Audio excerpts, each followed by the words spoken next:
The deviation alert appears on the weapons employment officer's display at 2:34 a.m. as a trajectory variance notification, a yellow flag, not a red one, generated automatically by the Tomahawk's Land Attack Missile Terminal Guidance Monitoring System. When an in-flight weapon's actual track diverges from its planned track by more than 0.8 nautical miles at the 70% fuel consumption waypoint. Yellow means monitor. It means the variance is outside the expected envelope, but within the parameters that can still produce a valid impact if the weapon's terminal guidance seeker acquires the target correctly in the final approach phase. Yellow does not mean abort. Yellow means watch it. The weapons employment officer watches it. The missile in question is Strike Weapon 14 in Wave 4's Alpha package, one of 31 Tomahawk cruise missiles fired in a 140-second salvo window from 3 destroyers operating in the northern Arabian Sea, beginning at 1:58 a.m. on March 8th, the 10th day of Operation Epic Fury's execution cycle.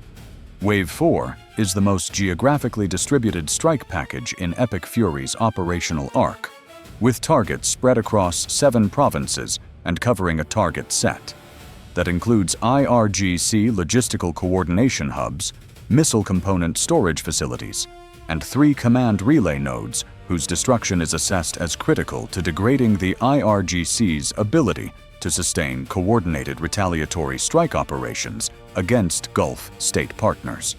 Strike Weapon 14 is targeted against a hardened logistics coordination facility 340 kilometers northeast of Bandar Abbas. Its planned track takes it overland across the Zagros foothills on a routing that keeps it below the coverage of known Iranian air defense radar sites until it is within 40 kilometers of its aim point. At 2:34 a.m., Strike Weapon 14 is 340 kilometers into its flight profile. Its actual track has diverged 1.1 nautical miles south-southwest of the planned track, a consistent, smooth deviation rather than the irregular wandering associated with a guidance system responding to terrain following updates or wind compensation. The deviation is geometrically precise. It is the track signature of a weapon whose inertial navigation system is using a heading reference that is slightly but consistently wrong, accumulating positional error at a fixed rate from a fixed offset in its initial calibration baseline. The weapon is not malfunctioning. It is following instructions. The instructions are wrong. The weapons employment officer flags the deviation to the strike cell at 2:35 a.m. By 2:37 a.m., the track supervisor has queried the Tomahawk's data link and confirmed.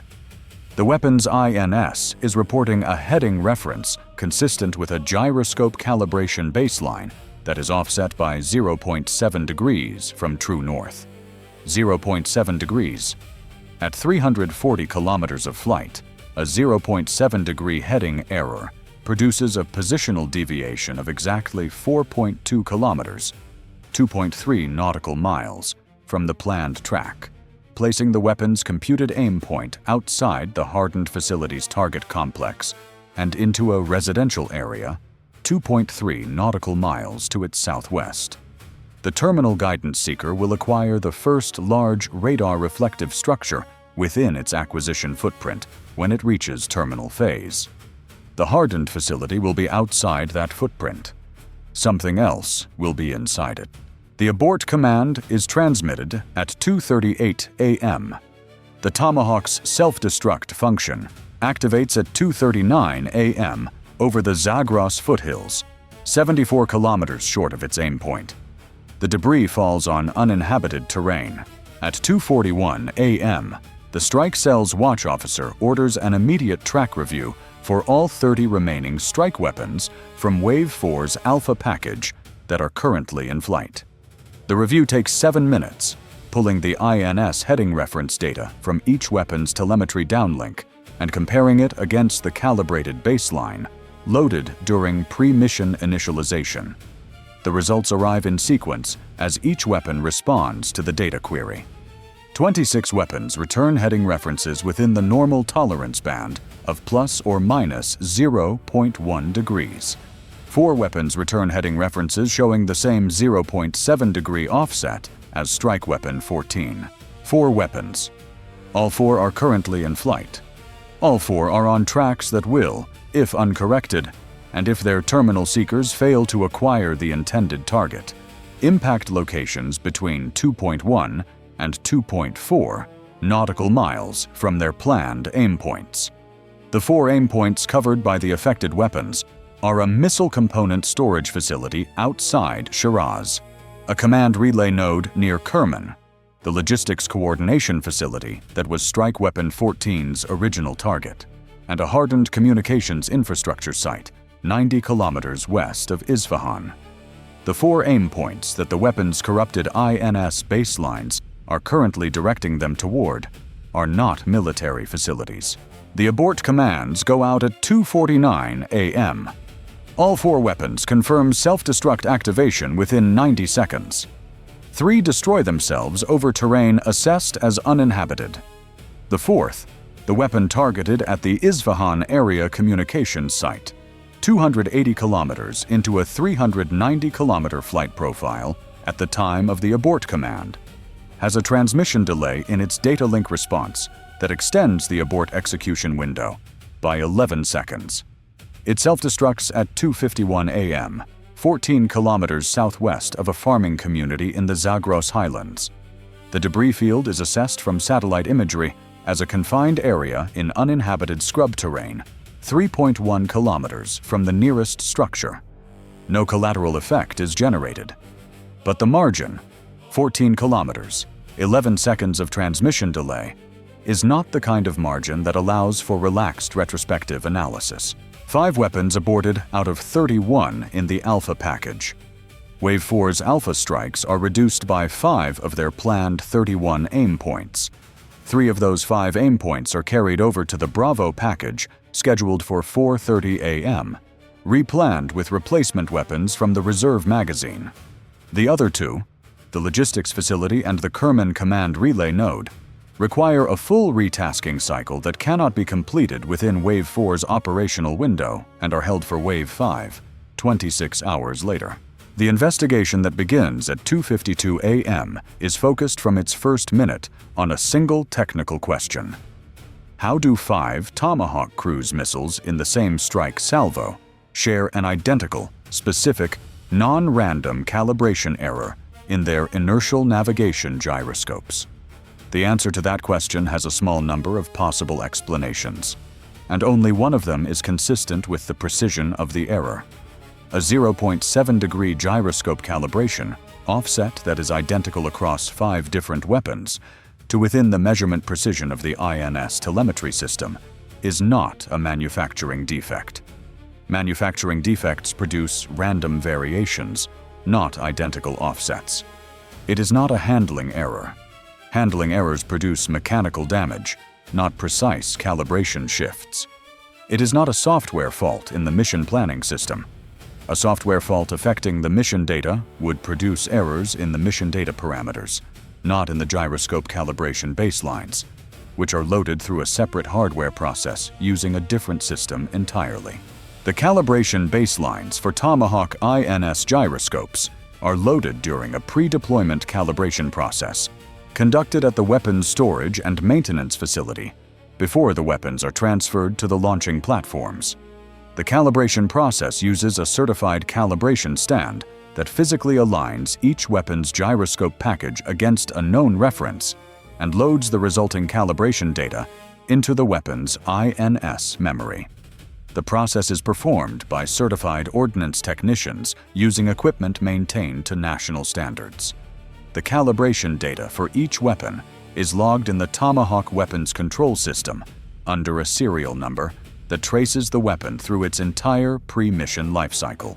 The 5 affected weapons share one logistics characteristic. They were part of the same resupply transfer, delivered to the strike group from the Naval Weapons Station Earl Detachment, operating out of Kuwait's Shuaiba Port facility on March 5th, 3 days before the Wave 4 launch. The transfer batch contained 28 weapons. 23 of the 28 are currently in the strike group's magazines. 5 were in Wave 4's Alpha package. The 5 that were in Wave 4 are the 5 with the calibration anomaly. The investigation pulls the calibration records for all 28 weapons in the transfer batch.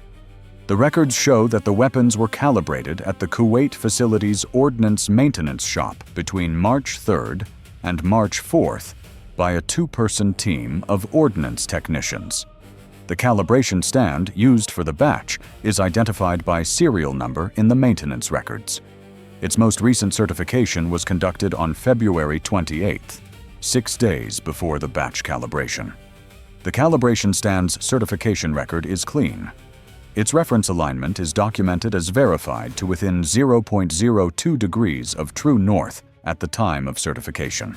But the calibration stand is not the problem.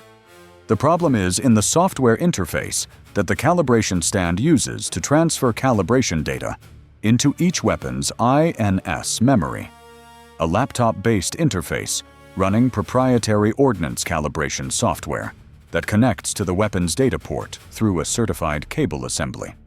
The laptop runs on an isolated network that is not connected to any external communications infrastructure.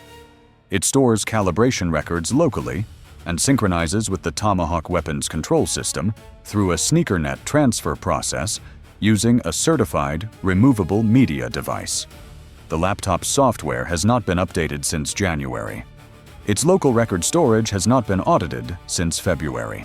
At 6:14 a.m., the NCIS special agent assigned to the investigation from Naval Support Activity Bahrain arrives at the Kuwait facility and begins the forensic review of the calibration laptop. The forensic analysis of the laptop's storage takes 3 hours and 47 minutes, conducted by a Navy cyber defense specialist who works through the laptop's file system, access logs, and application event records in methodical sequence. At 9:58 a.m., the specialist identifies an anomalous entry in the calibration software's internal event log. A parameter modification event recorded at 11:47 p.m. on March 3rd, affecting the software's true north reference offset setting. The parameter was changed from 0.000 degrees to -0.7 degrees. The change was made from a user account associated with one of the 2 ordnance technicians who conducted the batch calibration. The modification was made 6 hours before the first weapon in the batch was calibrated, and it was reversed, set back to 0.000 degrees at 3:22 a.m. on March 4th, 2 hours after the last weapon in the batch was calibrated. The parameter modification window covers exactly the 5 weapons that showed the calibration anomaly in flight. The weapons calibrated before 11:47 p.m. and the weapons calibrated after 3:22 a.m. are the 23 weapons with clean baselines. The 5 weapons calibrated between 11:47 p.m. and 3:22 a.m. are the 5 that were aborted over Iran. The modification was precise, bracketed, and reversed. It was not an accident, and it was not a test. It was an operation with a specific window, a specific offset value, and a specific cleanup step. The ordnance technician whose account executed the modification is identified by 10:30 a.m. He is 31 years old, a petty officer second class with 4 years in the Navy's explosive ordnance specialty, assigned to the Kuwait detachment for 6 months. His service record is proficient and unremarkable. His financial records, examined under the emergency provisions of the commander, Naval Forces Central Command's Force Protection Authority, reveal a pattern that the NCIS financial crimes analyst characterizes at 12:15 p.m. as consistent with supplemental income from an external source. 14 payments over 8 months, each between $4,000 and $6,500, deposited to a secondary checking account through a money transfer service that routes through a Bahrain-registered remittance firm. The total received, $67,300.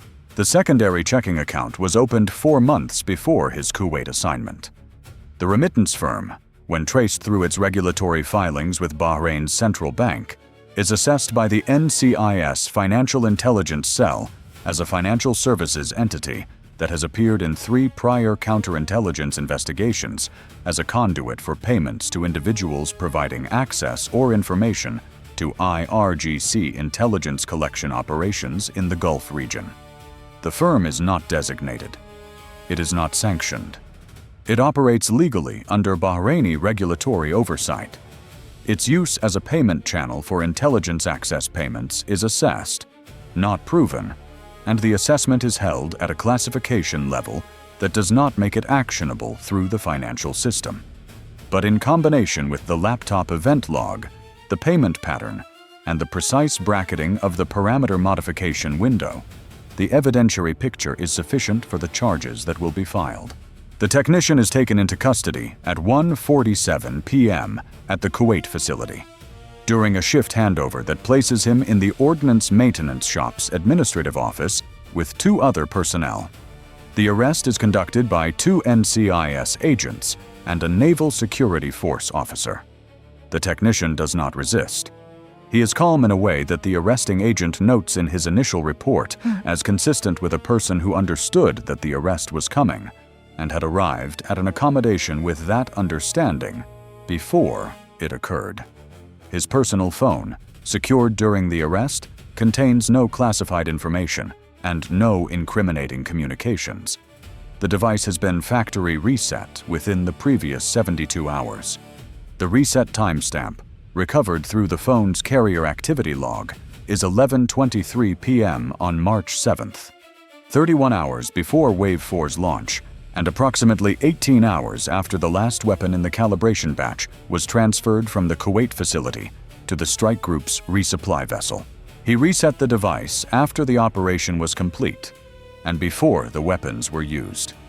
He did not know the weapons would be aborted. He knew the calibration had been done. He was preparing for the possibility of investigation after impact.